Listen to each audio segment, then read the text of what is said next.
ভাই, আজ আমরা এসেছি একটা জায়গায়, যে জায়গাটার নাম হলো মোহাম্মদপুর।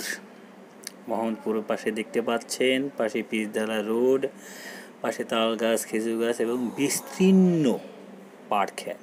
যত দূর দূর যায় পাট ক্ষেতই দেখতে পাওয়া যায়। পাশে হয়তো বা দু একটা গ্রাম দেখা যাচ্ছে, বা অনেক দূরেই সেটা বলে চলে। আর আকাশের মেঘগুলো বৃষ্টি নামাবে যে কোনো সময়, এরকমই একটা অবস্থা।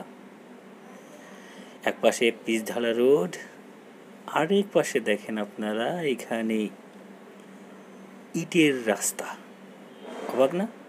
আসলে ভাই, সাথে দেখতে পাচ্ছেন মধুমতি নদী, যে নদীতে জেলের যে দুটো নৌকো দেখতে পাচ্ছেন, তারা সম্ভবত ইলিশ মাছ ধরার প্রক্রিয়া শুরু করিয়াছে। আর এই মধুমতি নদীতে যে ইলিশ মাছ পাওয়া যায়, তার স্বাদ একমাত্র যারা খেয়েছে তারাই বুঝতে পারবে। পদ্মা নদীর চেয়েও এই মধুমতি নদীতে যে ইলিশ মাছ পাওয়া যায়, তার স্বাদ অনেক অনেক বেশি। তো কেমন লাগলো আপনাদের? অবশ্যই আমাদের সাথে থাকবেন এবং এরকম ইন্টারেস্টিং ভিডিও আপনাদেরকে আমরা দিতে থাকবো ইনশাল্লাহ।